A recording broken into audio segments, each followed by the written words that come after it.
살라무 알레이쿰 와라흐마툴라히 와바라카투. 저번 시간에 이어서 이번 시간에는 경제활동에 관련된 불확실성과 무지에 관해서 알아보도록 하겠습니다.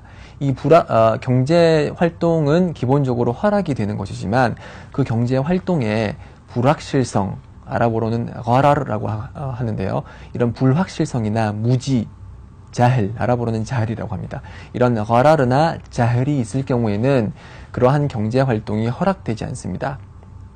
좀 더 부연 설명을 드리자면요. 예를 들어서 감나무에 감이 지금 달려 있어요. 근데 그 감은 아직 다 익지 않아서 초록색, 아주 단단한 감이에요. 감의 그런 그 부피도 작을 뿐더러 이제 막 열매가 열리기 시작한 그 감이 있는데, 제가 감나무 주인에게 가서 내가 이 감나무에 열린 감나무를 10만 원에 사겠다 라고 했을 때 이러한 거래는 허락되지 않습니다. 왜냐면은 이 감나무에 열린 감이 완전히 다 익을지, 아니면 익기 전에 폭풍이나 아니면은 뭐 심각한 바람에 의해서 다 떨어질지, 해충을 입을지 해충의 피해를 입을지 안 입을지 모르기 때문에, 이 불확실성이 있기 때문에 이 불확실성이 들어가 있는 이런 경제적 거래는 이슬람에서 금지를 하고 있습니다. 또 다른 예를 이렇게 들어보자면은 책에 나와 있죠. 176페이지에 이제 어떤 길거리에서 어떤 그 보물 상자를 주었다고 해봐요. 보물 상자처럼 보이는 그런 상자를 주었어요. 근데 그건 열어보진 않았어요. 이제 그 안에 보물이 들어있을 수도 있고 모래가 들어있을 수도 있죠. 근데 이런 상황에서 제가 이 보물 상자처럼 보이는 걸 갖다가 다른 사람에게, 야, 이거 이 안에 보물이 들어가 있을 수 있거든? 그래서 나 이거 100만 원에 팔게. 그렇게 하면은 그 사람이 동의를 한다고 하더라도 이러한 거래는 허락이 되지 않습니다. 왜? 그 안에 보물이 들어있는지 모래가 들어있는지 무엇이 들어있는지 알 수 없는 불확실성이 있기 때문에 이러한 거래는 허락되지 않습니다. 또 다른 이제 세 번째 예를 들어보자면은, 자, 제주도에서 일하는 해녀가 있어요. 해녀는 이제 매일 같이 잠수를 해서 바다 안에 있는 여러 가지 해산물을 채취를 하는데, 제가 그 해녀한테 가서 당신께서 한 달 동안 일한 그 해산물을 모두 나에게 달라. 그 대가로 나는 당신에게 100만 원을 주겠다. 그렇게 했을 때 이러한 거래는 허락이 되지 않습니다. 왜냐? 그 해녀가 한 달 동안 벌어들일 그 해산물, 채취할 해산물의 양을 저희는 알 수가 없죠. 운이 좋으면 해산물을 많이 채취하고, 운이 좋으면 해산물을 아무것도 얻지 못하는 날도 있겠죠. 그렇기 때문에 이렇게 불확실성이 있는, 불확실성과 무지가 있는 이런 거래는 허락이 되지 않는 것입니다. 그렇지만 모든 거래가 불확실성이나 무지로부터 자유롭지는 못하죠. 그렇죠? 일반적인 거래도 불확실성이나 무지가 어느 정도 포함이 되어 있습니다. 그래서 이슬람에서 그런 불확실성과 무지가 그런 경제 활동을 제한하는 데는 조건이 있어요. 그 불확실성과 무지가 심각할 경우, 그리고 그 불확실성과 무지가 계약의 근간이 되는 경우, 이 176페이지에 이제 무지는 언제 거래에 영향을 미치는가라고 하면서 설명을 하고 있는데, 자, 불확실성과 무지가 심각한 경우에만 경제활동이 금지되고, 그렇지 이렇게 빈약할 경우, 그런 불확실성과 무지가 빈약한 경우에는 허락이 됩니다. 예를 들어서 제가 중고 자동차를 산다고 해봐요. 중고 자동차의 보통 가격은 이제 그러니까 모델, 연수, 그리고 얼마만큼 뛰었는지, 마일리지, 엔진 상태, 뭐 내부 상태, 그런 걸 이제 보고 거래를 하는데, 보통 그곳에 의해서 이제 가격이 책정이 되는데, 그 안에 정말 어떠한 결함이 있는지, 그리고 그게 정말로 엔진 상태가 좋은지 안 좋은지 저희가 100% 확신을 가지고 있는 건 아니죠. 그렇죠? 어느 정도의 불확실성은 저희가 감내를 해야 돼요. 제가 돈 준 만큼의 가치가 있느냐 없느냐, 물론 여러 가지 뭐 엔진 상태, 뭐 연수, 마일리지를 통해서 체크를 할 수 있지만 그것을 완벽하게 다 집어낼 수는 없는 거죠. 그럼에도 불구하고 이런 불확실성이 어느 정도 있음에도 불구하고 이러한 거래는 허락이 됩니다. 왜냐하면은 이런 불확실성이 거래에 미치는 영향이 미미하기 때문에 이러한 불확실성은 미미한 불확실성은 계약에 크게 영향을 미치지 않는다. 그렇기 때문에 경제 활동은 허락이 된다라고 볼 수가 있고요.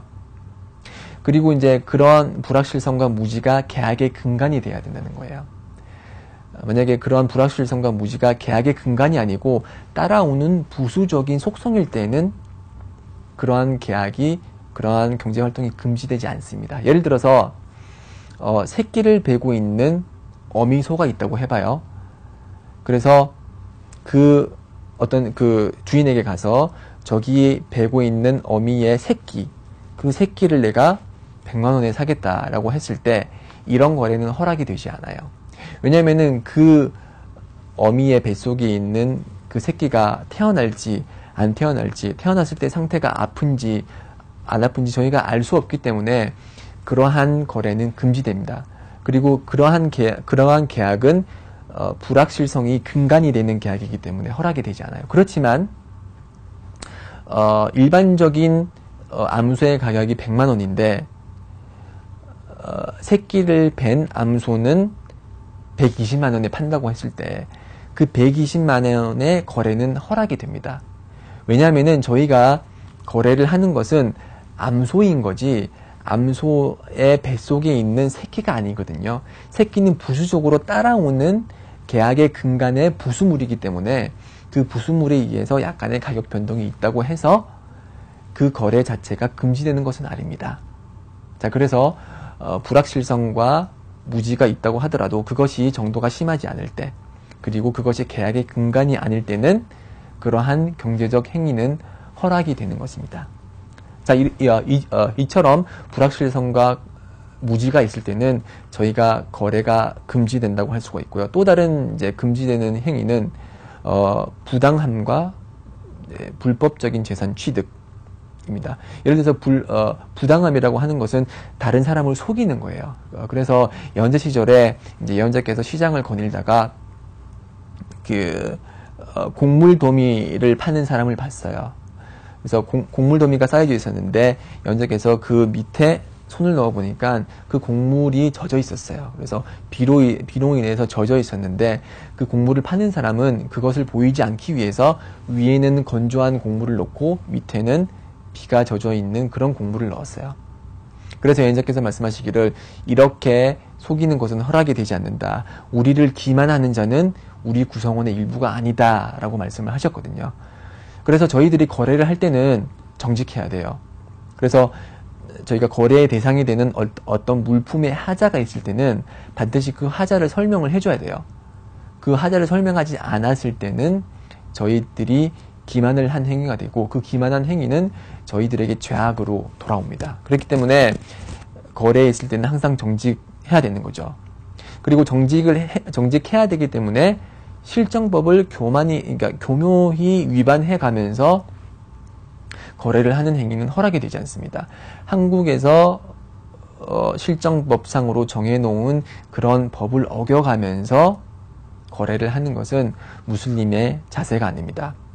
그래서 일부 외국인 무슬림들이 그런 부정한 경제적 활동을 하면서 핑계를 대는 것이 한국은 불신자 국가니까 불신자들 속여도 되고 불신자 국가 속여도 돼 라고 하지만 이슬람은 그렇게 얘기를 하지 않습니다. 불신자든 무슬림이든 그 상대가 누구가 되었든지 간에 저희는 항상 정직하고 공정하게 경제생활을 해야 된다는 것입니다. 경제생활뿐만이 아니고 이제 여러 경제생활뿐만이 아니고 사회생활 모든 생활에 있어서 저희들은 항상 저희들에게 손해가 될지라도 항상 정직해야 된다는 것이죠. 네. 그리고 또 금지되어 있는 그 경제적 행위로는 도박이 있겠죠.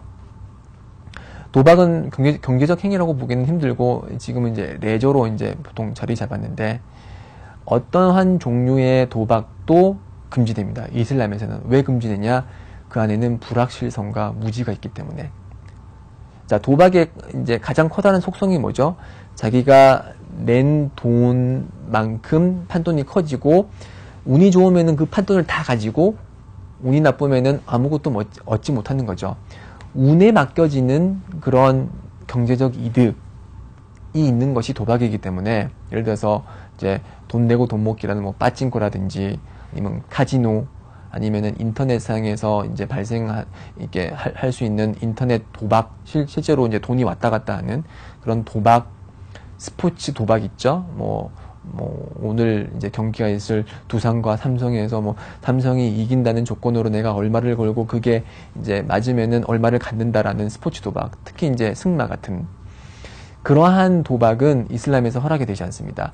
꼬란에서 하나님께서 말씀하시기를 사탄은 음주와 도박을 통해서 그대들에게 저기를 심기를 원한다. 그렇게 언급을 하고 있거든요. 그래서 도박을 하게 되면은 이제 이긴 사람은 좋아요. 많이 벌죠. 그렇지만 진 사람은 왜 내가 저 도박에서 판돈을 많이 불렸는데 왜 내가 저걸 갖지 못했을까? 서로 간에 적의가 생기고 미움이 생기게 되고, 그리고 그 안에 이제 그 거래를 통해서 사탄이 우리 마음속에 들어가기 때문에 그러한 도박은 허락이 되지 않습니다. 네, 지금까지 금지된 경제 행위에 대해서 살펴보았습니다.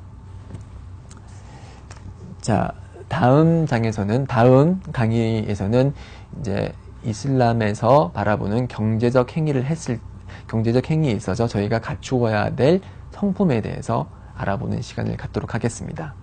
네, 그럼 다음 강의에 또다시 찾아뵙도록 하겠고요. 저는 이만 여기서 마치겠습니다. 아살라무 알레이쿰 와 라흐마툴라히 바라카투.